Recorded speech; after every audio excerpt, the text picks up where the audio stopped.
Hello అండి, అందరికీ నమస్కారం. నేను మీ హర్షిని. మన నందాస్నిధి నెక్స్ట్ ఎపిసోడ్లో ఏం జరిగిందో ఇప్పుడు చూద్దాం. Inter second year final exam start అయ్యే ముందు చెప్పాడు అతను నన్ను లవ్ చేస్తున్నాడని. మేము మాట్లాడుకున్న మొదటి రోజు మాటల్లో మాటగా అతనికి కూడా నేనంటే ఇష్టమే అన్నాడు. కానీ తప్పుగా అర్థం చేసుకున్నావని నేను చెప్పిన తర్వాత ఫ్రెండ్గా ఫీల్ అవ్వమన్నాడు. ఆ తర్వాత ఎప్పుడు ఆ టాపిక్ మా మధ్య రాలేదు. నిజానికి ఆ విషయం కూడా నేను అప్పుడే మర్చిపోయాను. మళ్ళీ వాసు అలా నాకు ప్రపోజ్ చేస్తాడని నేను ఎప్పుడూ అనుకోలేదు. అసలు నా కుటుంబ పరిస్థితి గురించి అంతా తెలిసి కూడా అలా ఎలా అంటున్నావు, ఇదంతా వద్దు, ఎప్పటిలా ఫ్రెండ్స్లానే ఉందామని చెప్పాను. అంతే. అతను నాతో మాట్లాడడం పూర్తిగా మానేశాడు. కనీసం నా వంక చూసేవాడు కూడా కాదు. అప్పుడు అర్థమైంది అప్పటికే నేను అతని సహచర్యానికి బాగా అలవాటు పడిపోయానని. అతనితో మాట్లాడకుండా ఉండటం నా వల్ల అస్సలు అయ్యేది కాదు. నేనే వెళ్ళి మాట్లాడినా ముఖం తిప్పుకొని వెళ్ళిపోయేవాడు. తట్టుకోలేనంత బాధ కలిగింది అతను నన్ను అలా అవాయిడ్ చేయడం. మరోపక్క అన్నయ్యతో మాట్లాడే అవకాశం కూడా దూరం అయిందని బాధ. నాకున్న ఒకే ఒక్క ఆత్మీయుడు వాసు. అలాంటిది అతను నన్ను అలా దూరం పెట్టడం అస్సలు భరించలేకపోయాను. ఎగ్జామ్స్ జరుగుతూనే ఉన్న చదువు మీద అస్సలు ధ్యాస నిలపలేకపోయాను. ఎలాగైనా అతను నాతో మాట్లాడితే చాలనుకున్నాను. అతని ఫోన్ నుండి అన్నయ్యతో మాట్లాడొచ్చు అనుకున్నాను. అంతకంటే నాకు వేరే ఏమీ తోచలేదు. లాస్ట్ ఎగ్జామ్ రోజు ఎగ్జామ్ హాల్కి వెళ్లే ముందు అతని దగ్గరికి వెళ్ళాను. ఎప్పట్లానే నా నుండి పక్కకు వెళ్ళిపోబోయాడు. వెంటనే నాకు కూడా నువ్వంటే ఇష్టమే వాసు అని చెప్పేశాను. మరుక్షణం నా వైపు చూసి అదొకలాంటి నవ్వు నవ్వాడు. ఎందుకో నా వెన్ను జలధరించింది ఆ నవ్వుకి. నుదుటిన అరచేతుల్లో భయంతో చెమటలు పట్టేశాయి. అయితే ఐ లవ్ యూ చెప్పు అన్నాడు అంతలోనే. నాకు భయంతో గుండె వేగం పెరిగింది. అప్రయత్నంగానే కళ్ళల్లో నీళ్లు తిరిగాయి. ఆ మాట చెప్పడానికి నా మనసు అస్సలు ఒప్పలేదు. ఇష్టం అన్నావుగా చెప్పు, గదమాయించాడు. కన్నీళ్లు నా అనుమతి లేకుండానే కళ్ళలోకిలి దాటి బయటకు ప్రవహించాయి. ఏయ్, ఇప్పుడు ఎందుకు ఏడుస్తున్నావు? ఎవరైనా చూస్తే నేను నిన్నేమైనా అనుకుంటారు. ఇష్టం అంటున్నావుగా, ఐ లవ్ యూ చెప్పడానికి ఏం నొప్పి? మొదటిసారి భయం కలిగింది అతని స్వరం వింటుంటే. నేనేం మాట్లాడకపోయేసరికి అక్కడి నుండి వెళ్ళిపోవడానికి వెనక్కి తిరిగాడు. ఆ క్షణం అతన్ని దూరం చేసుకుంటే జీవితంలో ఇంకెప్పుడు అతన్ని కలవలేనని నాకు తెలుసు. ఆ టైంలో అది తప్ప ఇంకేం ఆలోచించలేకపోయాను. ధైర్యం కూడగట్టుకొని వెంటనే అతని చేతిని పట్టుకొని అతను చెప్పమన్న మాట చెప్పేశాను. కానీ అది నేను మనస్ఫూర్తిగా చెప్పింది కాదని నాకు తెలుసు. నవ్వుతూ వెనక్కి తిరిగి నా కన్నీళ్లు తుడిచాడు. వెళ్ళి ఎగ్జామ్ బాగా రాయి. డిగ్రీ ఇద్దరం ఒకే కాలేజీలో జాయిన్ అవుదాంలే, ఏడవకు. ఒకసారి అన్నయ్యతో మాట్లాడతాను ప్లీజ్ అని దీనంగా అడిగాను. ఇంకేం మాట్లాడకుండా మొబైల్ తీసి ఇచ్చాడు. క్షణం ఆలస్యం చేయకుండా నా మైండ్లో ఉన్న నెంబర్ని డయల్ చేసేశాయి నా వేళ్ళు. ఏడ్చినట్టున్న నా స్వరంలో మార్పు అన్నయ్య వెంటనే పసిగట్టేశాడు. కానీ జలుబు చేసిందని అబద్ధం చెప్పాను. కాల్ కట్ చేశాక మొబైల్ వాసుకి ఇచ్చేస్తూ, మా వాళ్ళు నన్ను డిగ్రీ ఏ కాలేజీలో జాయిన్ చేస్తారో తెలియదు కదా, అప్పుడప్పుడు మీ వీధిలో ఉన్న స్ట్రీట్ లైట్ దగ్గరికి వచ్చి నిలబడతాను. నిన్ను ఏ కాలేజ్లో ఏ గ్రూప్లో జాయిన్ చేశారో నువ్వు నాకు ఎలా తెలియజేస్తావో నీ ఇష్టం. నువ్వు చెప్తే నేను కూడా అదే కాలేజ్ అదే గ్రూప్లో జాయిన్ అవుతాను. లేదంటే ఇంకా ఇదే ఆఖరు మనం కలవడం. అతను నాపై పెత్తనం చేయడం మొదలుపెట్టాడు. 2 ఏళ్లుగా నాతో నార్మల్గా మాట్లాడే ఫ్రెండ్ ఉండే కొద్దీ అతనిలో కనుమరుగయ్యాడు. చెప్పినట్టుగానే 2-3 రోజులకి ఒకసారి వచ్చి స్ట్రీట్ లైట్ కింద నిలబడి కాసేపు నన్ను చూసి వెళ్ళిపోయేవాడు. మా వాళ్ళు నన్ను డిగ్రీ కాలేజ్లో జాయిన్ చేసిన తర్వాత చార్ట్ మీద మార్కర్తో కాలేజ్ పేరు, గ్రూప్ పెద్ద పెద్ద అక్షరాలతో రాసి అతను వచ్చినప్పుడు నా రూమ్ కిటికీ నుండి చూపించాను. ఓకే అన్నట్టుగా తమ్ చూపించి వెళ్ళిపోయాడు. మళ్ళీ కాలేజ్ ఫస్ట్ రోజు కాలేజ్లోనే కనిపించాడు. అప్పటిదాకా మళ్ళీ రాలేదు మా వీధికి. ఎప్పటిలానే నా పికప్ అండ్ డ్రాపింగ్ ఇంట్లో వాళ్ళే చేసేవారు. కాలేజ్లో మాత్రమే అతనితో మాట్లాడే అవకాశం ఉండేది. ఇంటర్లోలానే డిగ్రీలో కూడా ఇద్దరం పక్క బెంచెస్లో కార్నర్స్లో కూర్చునే వాళ్ళం. లంచ్ బ్రేక్లో పక్కన కూర్చోవడం, కలిసి తినడం, అప్పుడే కాసేపు మాట్లాడుకోవడం తప్ప మా మధ్య ఇంకేమీ చనువైతే లేదు. అతను మాత్రం ప్రతి విషయంలోనూ నన్ను కమాండ్ చేసేవాడు. బహుశా లవర్ అన్న హక్కుతో అలా ప్రవర్తిస్తున్నాడనుకొని మిన్నకుండేదాన్ని. అతని నోట్స్లు రికార్డ్స్ అన్నీ నా చేత రాయించేవాడు. నావాడు అనుకున్నాను కాబట్టి కష్టం అనుకోకుండా ఇష్టంగానే రాసేదాన్ని. అయితే ఫస్ట్ ఇయర్ లాస్ట్కి వచ్చేసరికి అతని బిహేవియర్లో మార్పు స్పష్టంగా కనపడేది. ఎందుకో తెలీదు నాతో పొడి పొడిగా మాట్లాడేవాడు. అంటే ముట్టనట్టు ప్రవర్తించేవాడు. ఎన్నిసార్లు అడిగినా నేను ఎప్పటిలానే ఉంటున్నాను అనేవాడు. అలా సెకండ్ ఇయర్కి వచ్చాం. ఒకరోజు ఉదయం నేను కాలేజ్కి రెడీ అవుతుంటే సడన్గా మా మామయ్య, బాబాయ్ మరికొందరు మనుషులు చాలా ఆవేశంగా వచ్చారు మా ఇంటికి. మామయ్య మాటలను బట్టి అన్నయ్య వదిన ఎక్కడున్నారో వాళ్ళకి తెలిసిపోయిందని నాకు అర్థమైంది.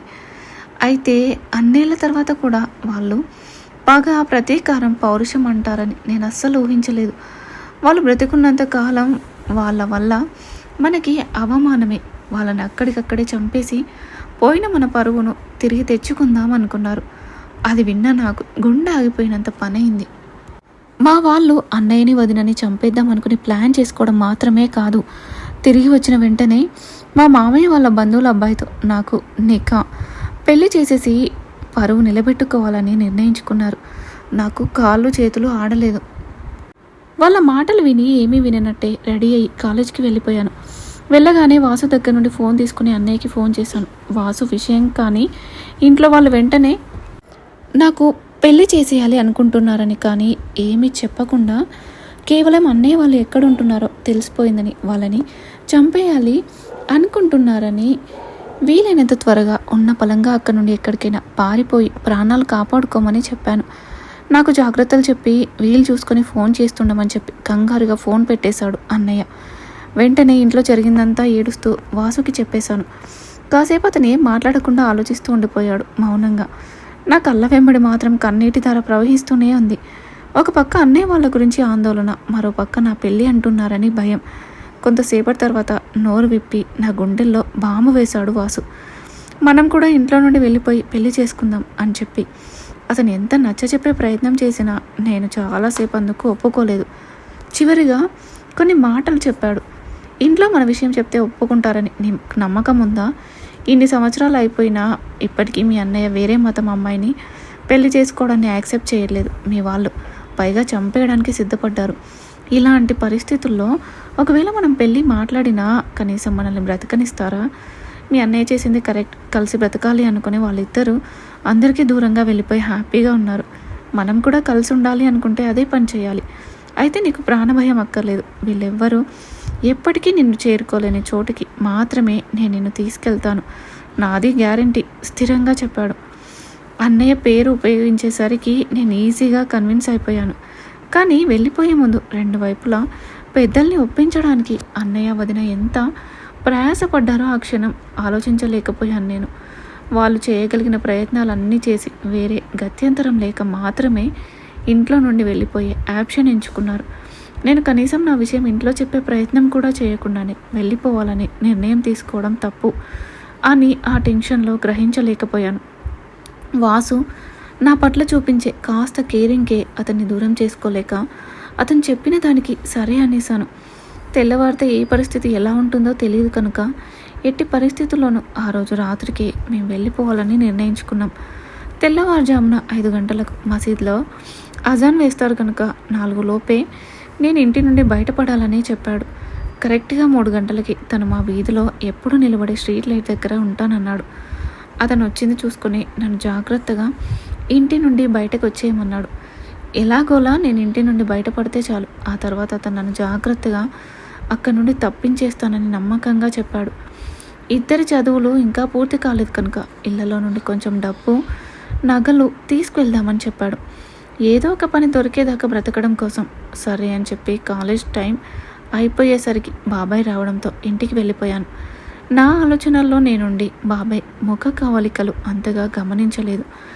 నా ఆలోచనలకు అంతు లేకుండా పోయింది. వాసుతో వెళ్ళిపోయే అవకాశాన్ని వదులుకుంటే నన్ను ఆ మాత్రమైనా అర్థం చేసుకునే మనుషులు ఇక నాకు ఎవ్వరూ ఉండరనిపించింది.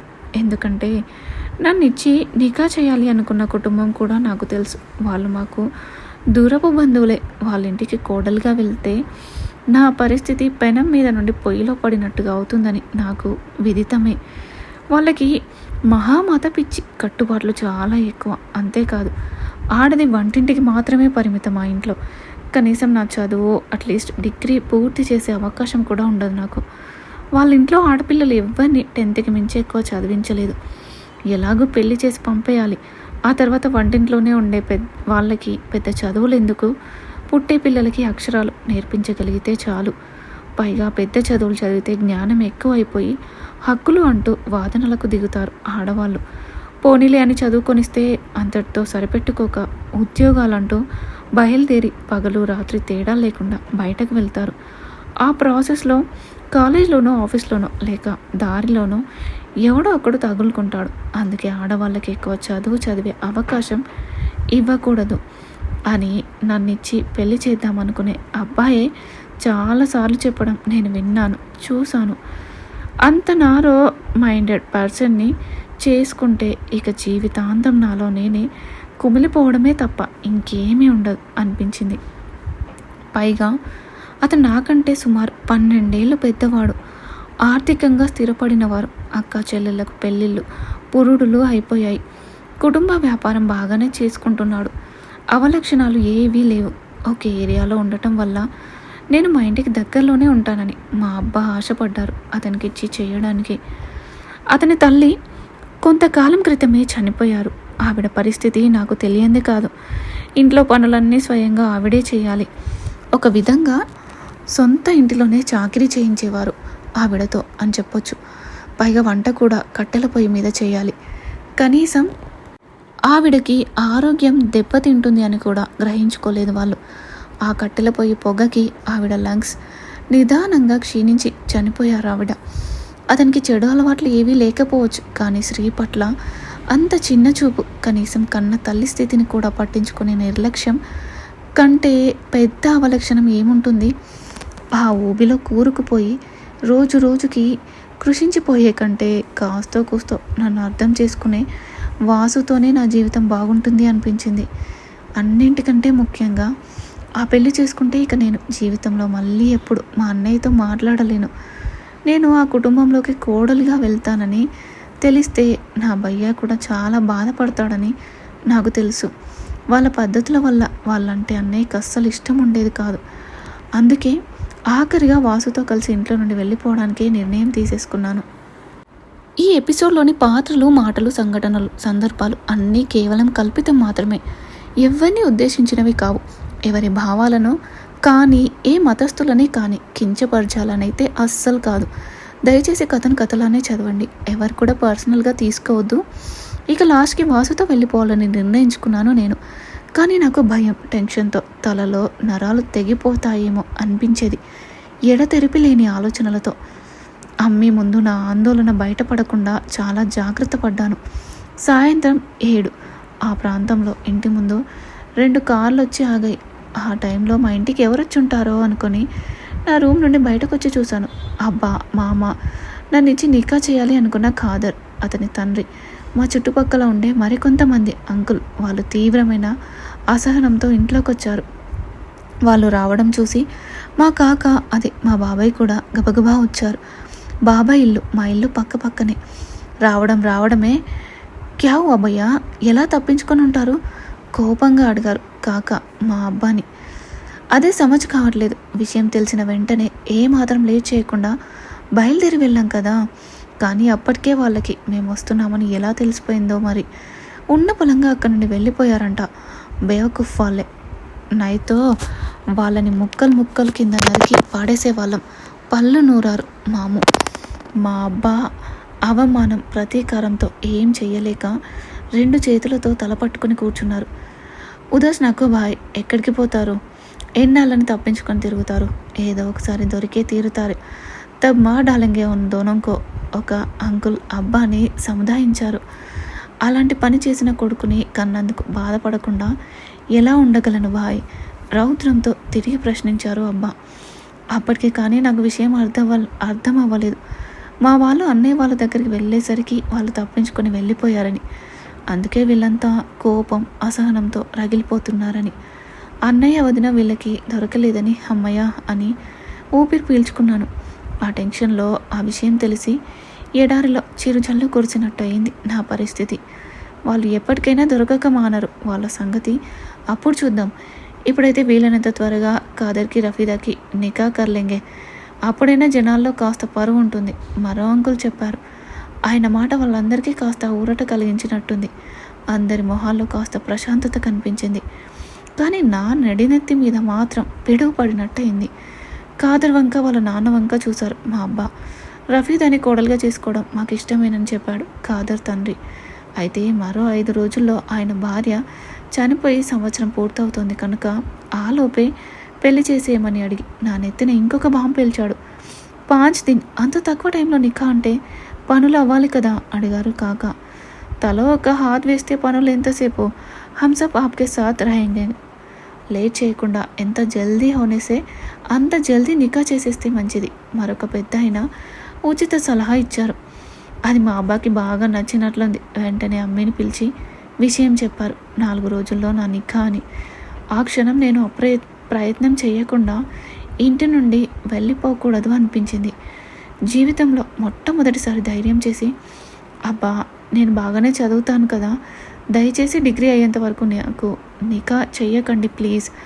ఆయన ముందుకు వెళ్ళి అర్థించాను. ఆడపిల్లవి, ఇంతమంది మగాళ్ళు మాట్లాడుకుంటుంటే అలా మధ్యలోకి వచ్చి మాట్లాడటమేనా? ఇందుకే ఆడపిల్లలని ఎక్కువ చదువుకొనివ్వకూడదు. ఇలానే కళ్ళు నెత్తికెక్కుతాయి. క్షణం ఆలస్యం చేయకుండా అనేశాడు ఖాదర్. అతని వైపు సీరియస్గా చూసి, నేను మా అబ్బాతో మాట్లాడుతున్నాను, మధ్యలో మీరు ఇన్వాల్వ్ అవ్వకండి అని చెప్పాను. ఆ టైంలో అంత తెగింపు నాకు ఎక్కడి నుండి వచ్చిందో నాకు కూడా తెలియలేదు. బహుశా ఎలాగో ఇంటి నుండి వెళ్ళిపోదామని అప్పటికే డిసైడ్ అయిపోయి ఉండటం వల్లనేమో. బేటీ ఏ క్యా హై, ఎప్పుడూ లేనిది ఎదిరించి మాట్లాడుతున్నావు. మీ భయ్య నన్ను అవమానాల పాలు చేసింది చాలు. నువ్వు కూడా నలుగురిలో నా పరువు తీయకు. ఎల్లుండి నీకు ఖాదర్కి ఎంగేజ్మెంట్, మంగ్ని అయిన ఒక్కరోజు తర్వాత నిఖా. ఇంకేం మాట్లాడకుండా నీ గదిలోకి వెళ్ళిపోయి పెళ్ళికి నీ మనసును సిద్ధం చేసుకో గట్టిగా చెప్పారు. అబ్బా, కళ్ళలో నీళ్లు ఉబ్బుకుతుంటే ఆయన వైపు ఒకసారి చూసి మాట్లాడకుండా నా రూమ్కి వెళ్ళిపోయాను. నా వెనకాలే అమ్మే వచ్చింది. రఫీ బేటీ, సడన్గా పెళ్ళంటే ఏ ఆడపిల్లకైనా భయంగానే ఉంటుంది. కానీ ఆడపిల్లగా పుట్టిన తర్వాత ఎవరో ఒకరికి ఎప్పుడో ఒకప్పుడు భార్య అవ్వక తప్పదు. అనునయంగా తల నిమురుతూ చెప్పింది. నేనేమీ మాట్లాడలేదు. కనీసం మంచం మీద కాళ్ళు ముడుచుకొని కూర్చొని 2 మోకాల మధ్య తల దాచుకున్నాను నా ఏడుపుని దిగమింగుకుంటూ. ఇప్పుడు ఇలా దిగులుగా ఉంటుంది, కానీ నికా అయ్యాక నీకు అసలు మేము గుర్తే రాము. నీ భర్త, నీ ఇల్లు, నీ పిల్లలు, నీ సంసారం, అదే నీ లోకం అయిపోతుంది. అమ్మి నచ్చ చెప్పే ప్రయత్నం చేసింది, నా తల మీద చేయి వేసి. అంతలోనే ఆమె కళ్ళల్లో నీళ్లు తిరిగాయి. మీ భయ్య అలా దూరం అయ్యాడు. అల్లా దయ వల్ల నీ పెళ్ళి మా చేతుల మీద చేస్తున్నాం. నికా అయిపోతే నువ్వు కూడా అత్తారింటికి వెళ్ళిపోతావు. ఇక నువ్వు ఆడపిల్లవే కానీ ఈడపిల్లవి కావు. ఎమోషనల్ అయిపోయింది అమ్మి. ఆమె మాటలన్నీ నా చెవులు విన్నాయి, కానీ నా మైండ్ నిండా ఇంట్లో నుండి వెళ్ళిపోవడం గురించిన ఆలోచనలే ఉన్నాయి.